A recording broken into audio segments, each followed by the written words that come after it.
Деца, како се запознавате со нови другари? Како се викаш? Здраво, јас сум Дори. Каде живееш? Во Македонија. Која ти е омилена храна? Орис убуаш. Кое одделение си? Јас сум 4-то одделение и омилена боја ми е зелена. Што мислите? Како се запознавале децата кога Исус бил дете? Каде живееш? Во Скопје. Веројатно на сличен начин. Исус сигурно си играл со другарите, учел да чита и пишува и учел да биде драводелец. Исус изгледал како другите луѓе и правел нешта како обичните луѓе. Соседите знаеја како се вика, колку години има, каде живее и уште многу нешта за него. Но тие не знаеја кој беше тој на вистина. Тие не знаеја дека Исус е Бог, Бог Синот. Од создавањето на светот, Бог дал многу јасни показатели за тоа, дека Исус ќе дојде помеѓу луѓето.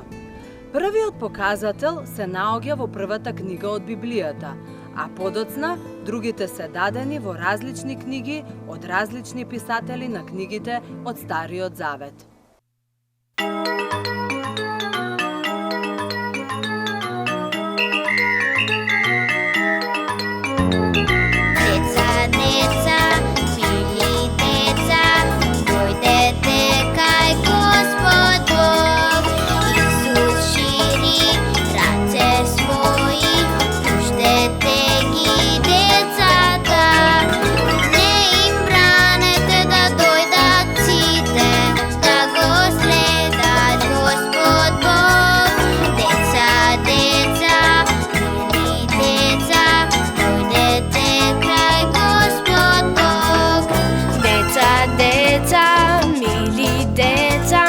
Дојдете кај Господ Бог, благослов за да ви даде, тој ве сака најмногу. Вечен живот Бог ви нуди, сакајте го безкрајно. Деца, деца, мили деца, дојдете кај Господ Бог.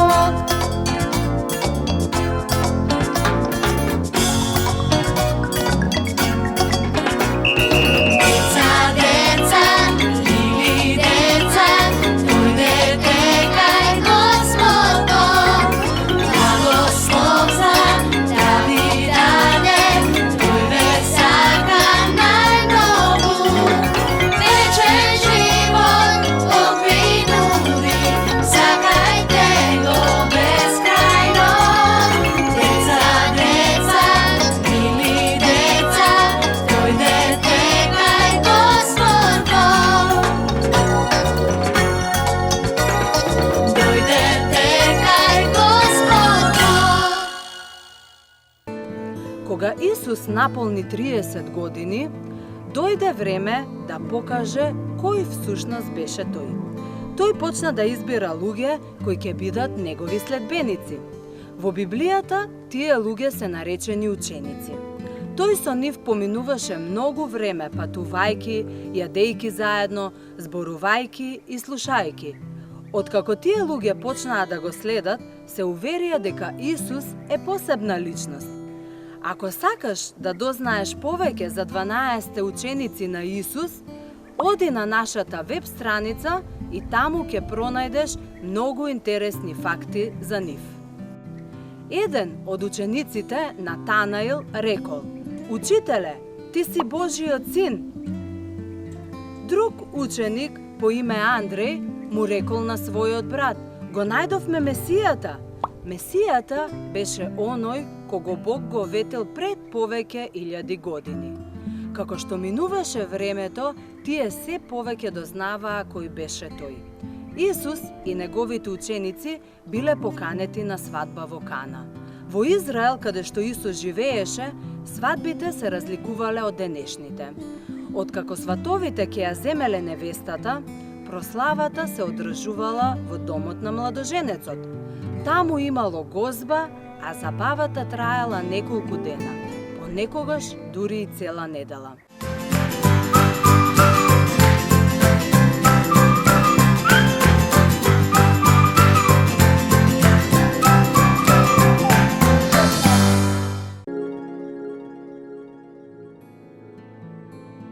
Свадбата била важен настан за семејството. Но семејство во времето на Новиот Завет било не само мајка, татко и браќа и сестри, туку фаќало братучеди, стрини, тетки, бујковци, речиси сите кои имале некаква врска со младоженецот или невестата. Браковите се склучувале кога момчето било не постаро од 18 години, а девојката на 13 до 16 години. Најчесто, браковите биле договарани помеѓу родителите на младоженецот и невестата. Имало исклучоци, но биле ретки. Никој во првиот век не мислел на бракот во смисла на романтично здружување, туку бил склучуван заради интерес.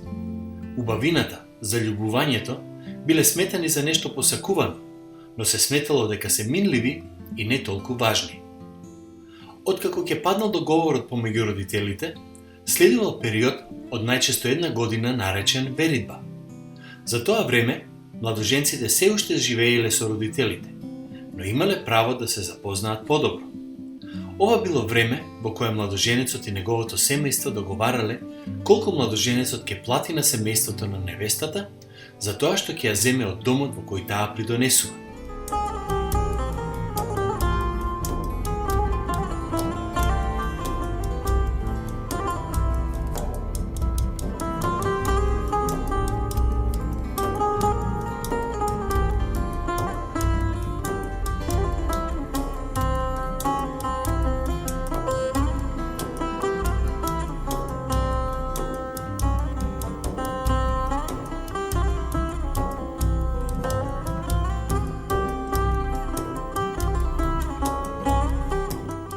Кога, најпосле, завршувало договарањето, доаѓало времето за свадба. Свадбената свечаност траела помеѓу 5 и 7 дена. Најдобро време за свадба било на есен, откако ќе завршила работата на полињата. Најчесто на прославата доаѓало целото село. Прво младоженецот заедно со другари ќе ја земал невестата од нејзиниот дом и заедно со сватовите ќе отиделе во неговиот. Невестата била накитена и намирисана на начин на кој зборува книгата во Библијата Песна над песните. Кога ќе стигнале во куќата на младоженецот, над младоженецот и невестата биле измолени благослови и тогаш започнувала гозбата, танцувањето и забавата. Младоженецот требало да се погрижи да има доволно храна и пијалак до крајот на гозбата. Исус заедно со учениците отишле на свадбата. На почетокот се било добро, но по извесно време на гозбата имало неколку загрижени лица. Зошто? Во Библијата пишува: "Снема вино." Тоа би било срамно за младоженецот. Луѓето ќе негодуваат. Каков срам? Како може на свадба да нема доволно вино? Тоа е невидено. Во Библијата е запишано што се случило потоа. Иако Исус рече дека уште не е дојдено времето за сите да ја видат неговата мок и слава, тој сепак реши да се погрижи и да го реши проблемот.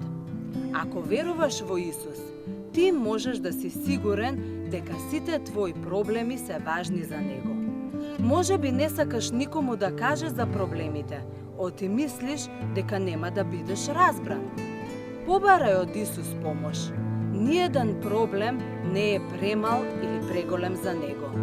Слушни ги овие прекрасни зборови запишани во Библијата. Сите ваши грижи префрлете ги врз Него, зашто Тој се грижи за вас.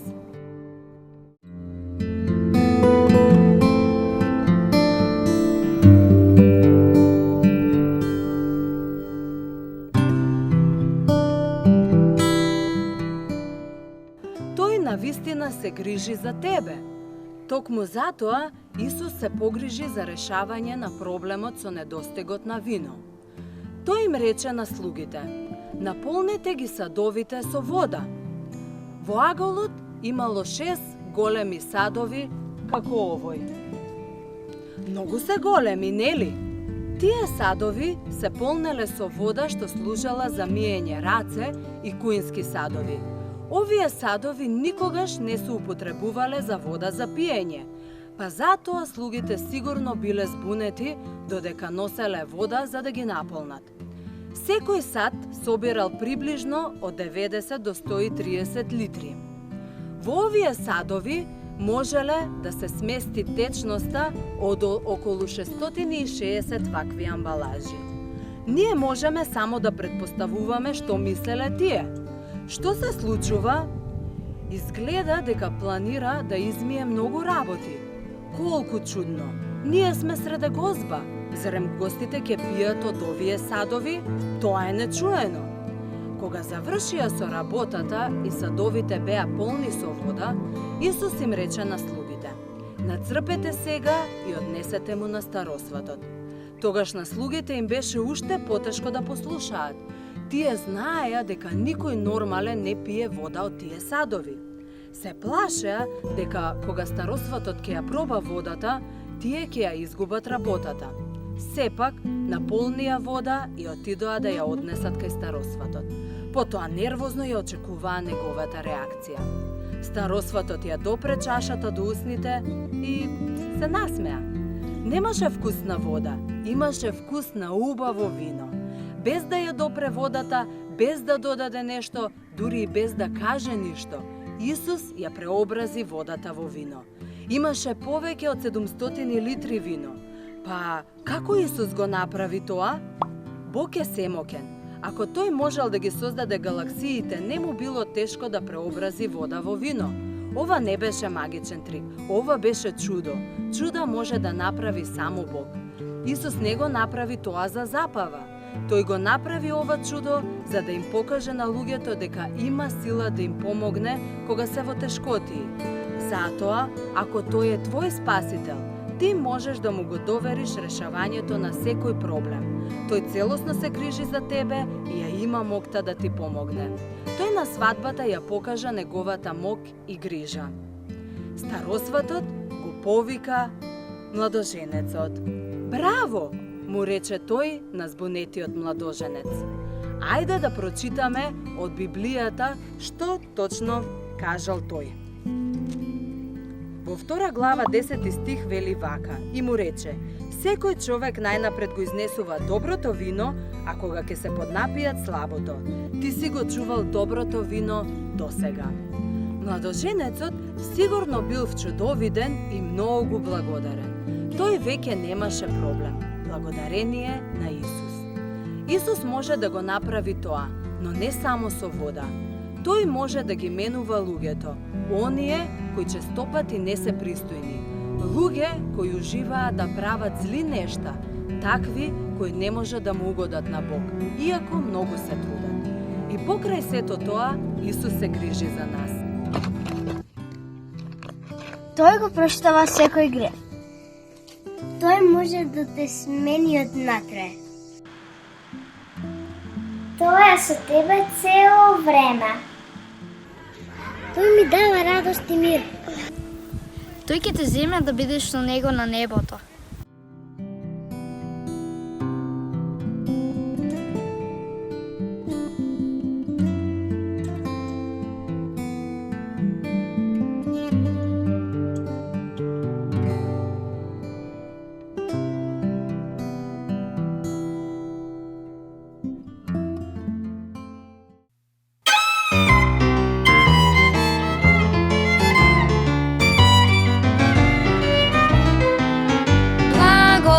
Што имам кукичка, што не живеам со мали глувчиња. Благодарам што имам перничка и ќебе, благодарам што имам кукичка. А зашто уште треба да сме благодарни? Благодарам што имам кревече, што не сум пиленце без гененце. Си узливам се топлам, се веселам, се смеам. Благодарам што имам кревече. Да благодариме за топлата облека. Благодарам што имам облека, што не сум полжавче без кукичка. Чиста топла мека, имам облека по мерка. Благодарам што имам облека. Сега да оставиме празно место.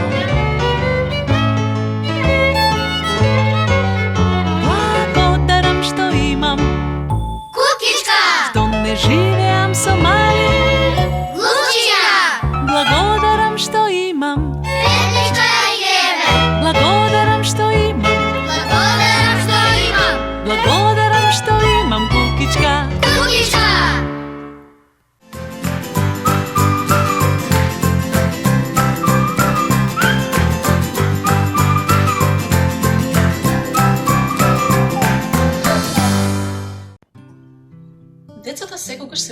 на бактерии.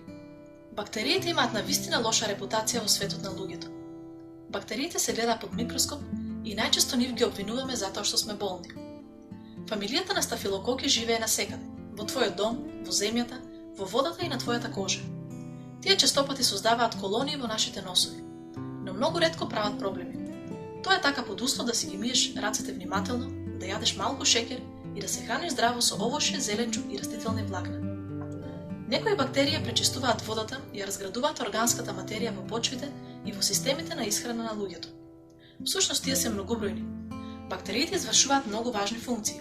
Произведуваат витамин К и ја одржуваат рамнотежата во телото. Бог ги создал да имаат еден вид одлична симбиоза, здрава поврзаност со луѓето.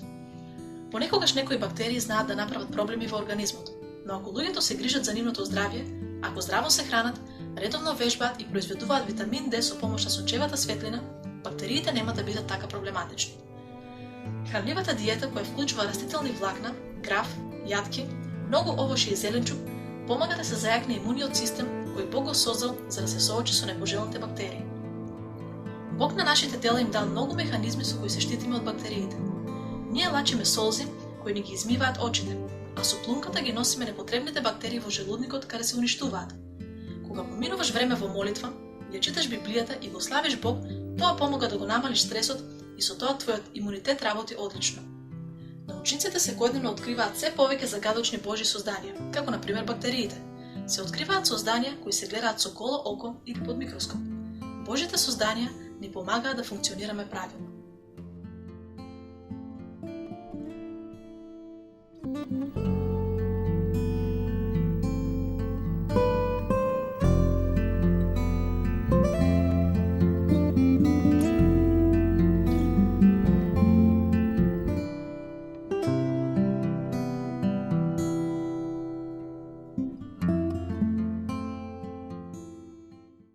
Имаше уште многу нешта. Има многу голема разлика меѓу човек кој верува и човек кој не верува во Исус. Исто како што има голема разлика меѓу вода и вино. Ако навистина сакаш Господ Исус да го измени твојот живот, но не знаеш како да го направиш тоа, погледни ја наредната лекција, во која еден човек го имаше истото прашање. Исус го направи ова чудо за да им помогне и на учениците. Тој сакаше тие да се сигурни кој е тој и да му веруваат во се што кажува. Тие видоа што се случи. Леле, тоа е Бог, вчудовидени рекле тие. Тие не мислеле само на чудото, туку и на личноста која го направи. Тој направи нешто што само Бог можеше да го направи. Во Библијата е запишано дека учениците поверуваа во него. Тие тогаш станаа многу посигурни во тоа кој беше тој и беа поподготвени да веруваат во се што ќе каже. Ако Исус е веќе твој спасител, биди како Исусовите ученици и уште повеќе верувај му. Ова чудо ни покажа колку е Бог чудесен, мокен и грижлив. Не заборавај на Бог да му го довериш решавањето на твојот проблем. Побарај помош од него.